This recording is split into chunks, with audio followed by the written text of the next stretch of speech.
Don Piper fut tué instantanément lorsqu'un camion remorque a frappé de plein fouet et écrasa sa petite voiture. Les ambulanciers couvraient le corps de Don par une couverture. Alors Dick Honecker, un ministre, demanda aux ambulanciers s'ils pouvaient prier pour la victime. Je me suis avancé vers la portière de la voiture. Il y avait des dommages matériels considérables à l'extérieur. Je lui ai posé les mains et j'ai commencé à prier pour lui. Dick, agenouillé près du corps, entendit un son en dessous de la couverture. Après avoir passé 90 minutes au ciel, Don était revenu à la vie. S'il vous plaît, souhaitons la bienvenue à un invité intéressant. Son nom est Don Piper. Il a écrit un livre qui s'intitule « 90 minutes au ciel ». Hey, c'est bon de te voir, Don. C'est bon d'être ici, bon d'être vivant. De respirer? Oui, Tu absolument. étais mort pour 90 minutes. Qu'est-ce qui t'est Je arrivé? l'étais. J'étais en route vers l'église pour diriger une étude biblique un mercredi. Et en traversant un pont au milieu de nulle part, un pont rural, un 18 roues traversait la ligne du centre et littéralement passait sur ma voiture et l'écrasait. Tu es mort? J'ai été tué instantanément. Instantanément. C'était un impact de 160 km/h. En un instant, j'étais là-haut. Je n'ai pas vu de tunnel. Une seconde là-haut, dernier souffle ici, premier souffle là-bas, aux portes du ciel. Ça, c'est quelque chose. Oui, c'était vraiment une bonne chose. Je ne voulais pas revenir ici. Comment c'était? Qu'as-tu vu? C'était la chose la plus réelle qui ne me soit arrivée. J'étais devant une porte. La parole nous dit qu'il y en a 12. J'étais devant l'une d'elles. J'étais entouré de gens que je connaissais et que j'aimais dans la vie et qui m'avaient précédé dans la mort. C'était une réunion extraordinaire au ciel. As-tu vu des gens de ta famille? Oui, des membres de ma famille, des enseignants, des amis de classe qui étaient morts à un jeune âge. Mon voisin d'à côté était là. Beaucoup de gens que j'aimais et connaissais ici, je ne m'attendais pas à les voir là-haut pour m'accueillir à la porte. Mais ils étaient là et je crois qu'ils m'ont aidé à m'y rendre. Dieu les envoyait pour m'accueillir. Ça, c'est la porte où tu es entré. Qu'as-tu vu à l'intérieur? Je suis passé à travers des couches d'arômes, des couches d'anges. Ils sont partout qui font du ministère auprès du peuple de Dieu, portant le peuple de Dieu. Je suis passé au travers de la musique que je n'avais jamais entendue ici-bas. Des milliers de chants en même temps, sans que ce soit le chaos, car ils étaient parfaitement harmonisés et glorifiaient Dieu. Comment sont les anges? Il y en a qui avaient des ailes, d'autres non. Ils sont d'une beauté magnifique. Ils portaient les gens. Ils m'entouraient. Le plus merveilleux était le son de leurs ailes. Tu entendais le battement et le sifflement de leurs ailes. La Bible nous dit que le pauvre Lazare a été porté par des anges. Est-ce qu'ils t'ont transporté? Oui, il y en avait un dans l'auto avec moi quand je suis revenu 90 minutes plus tard. Je tenais la main d'un ange. C'était la seule chose qui me soutenait à ce moment-là. Il était là et ils sont ici.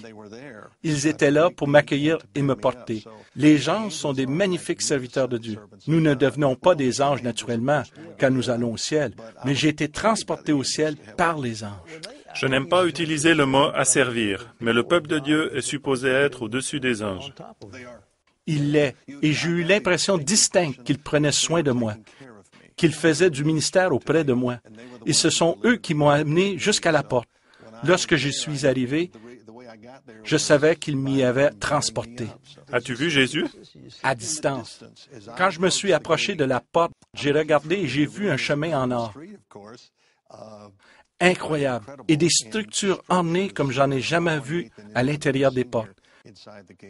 Mais au loin, j'ai vu comme une colline, une cime élevée au centre de la ville, et là, j'ai vu le Seigneur élevé au-dessus. Une lumière brillante que je n'aurais pas pu voir avec mes yeux terrestres. D'ailleurs, je n'en avais pas.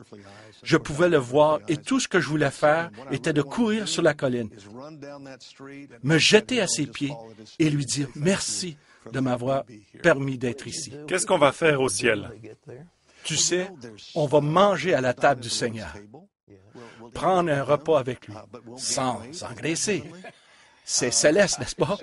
On va chanter ensemble, bénir le Seigneur, fraterniser. Je peux m'imaginer marcher sur le chemin en or avec Paul ou Pierre et avoir une conversation avec eux. Je crois qu'en les rencontrant, ils vont être aussi heureux que nous le serons. Il y a une grande communion dans l'esprit, pas seulement de la louange envers Dieu, mais la communion des saints réunis ensemble. C'est l'endroit le plus excitant que je n'ai jamais vu. Je ne peux pas m'imaginer un endroit plus excitant que le ciel. Très actif. Pas de pleurs, pas de tristesse, pas de Je douleur. veux être dans un endroit où il n'y a pas de douleur. Et l'âge? Il n'y avait pas d'âge. Il était sans âge. C'étaient tous des humains complètement développés. Pas des adultes, car c'est un terme humain. Nous avons des stages de vie. Il n'y a pas de stage de vie au ciel. Nous étions complètement développés. Tu sais qu'Adam et Ève n'ont jamais été enfants. C'est comme ça que Dieu nous a créés pour avoir une relation avec lui, car c'est ça le ciel. Les gens que j'avais connus ici qui étaient jeunes, à l'âge chronologique, n'avaient pas l'air jeunes. Et ceux que j'avais connus qui étaient vieux ici n'avaient pas l'air vieux. Et le temps? Pas de concept de temps au ciel. J'ai été tué à 11h45 et je suis retourné à 13h15. C'est 90 minutes, heure de la Terre. Mais au ciel, il n'y a pas de temps. Pas de concept de temps. J'aurais pu être là 90 ans ou 90 secondes. C'est un temps linéaire, propulsé en avant. Mais il n'y a pas de temps qui s'écoule. Tu ne voulais pas revenir? Éternel. Non, pas du tout. Pourquoi es-tu revenu? As-tu combattu? Les gens priaient pour que je revienne. C'est bien ça. Oui, les gens ont entendu que j'étais mort. Un homme qui était en arrière de moi, qui a vu l'accident, qui était aussi un pasteur, a marché jusqu'au pont. On a vu une entrevue avec lui, Dick Honoraker. Il a demandé de prier avec les victimes. On lui a dit qu'ils allaient tous bien. Il y avait 4 autres victimes, mais ils lui ont dit que l'homme dans la voiture rouge était mort et c'était moi. Dieu lui parlait. Prie pour cet homme dans la voiture rouge. Je n'aurais jamais pensé prier pour un homme décédé. Mais il savait que Dieu lui parlait. Donc il eut la permission de venir dans la voiture. Mettre sa main sur mon épaule droite, il commença à prier pour moi. Chanter des hymnes.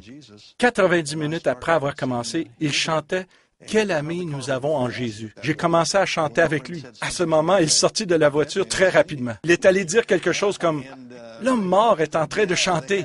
Il a dû les convaincre à venir. Je suis revenu pour passer 13 mois dans un lit d'hôpital. 34 opérations majeures. Entre la vie et la mort d'une façon journalière. J'avais des tiges de métal externes fixées sur mon bras et ma jambe. C'était très difficile. Pourquoi n'étais-tu pas guéri?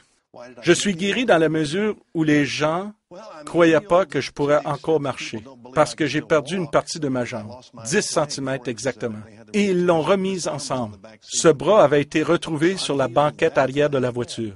Je suis guéri de cette façon. Mais tu sais, je me sens plus guéri et vivant que jamais auparavant. Je ne vous recommande pas de vous faire frapper par un camion pour vivre cette expérience. Mais Jésus a dit que nous pouvons avoir la vie en abondance. On a eu une question il y a quelques jours. La Bible dit qu'il est donné à l'homme de mourir une seule fois, après vient le jugement. Qu'est-ce que tu vas faire? Je ne crois pas que je vais mourir une deuxième fois. Jésus va revenir avant que je meure. Donc je crois que je serai mort une seule fois. Donc c'était le temps? Je crois que c'était le temps. Quand j'y retournerai, je ne reviendrai plus. C'est bon d'être ici avec toi, mais je préférais être au ciel, et si tu y étais allé, tu aurais voulu y rester. C'est vraiment la place la plus réelle. Les odeurs? Des arômes qui étaient doux et riches. Je pense me souvenir de ce qu'ils sentaient, et les sons que j'ai entendus là-haut, et les gens que j'ai embrassés quand j'y étais. Mon grand-père a étendu ses bras et il a dit « Bienvenue chez toi, Donnie. » Tu as vu ton grand-père? Oui, je l'ai vu. J'étais avec lui quand il est mort. Il était là pour m'accueillir quand je suis mort.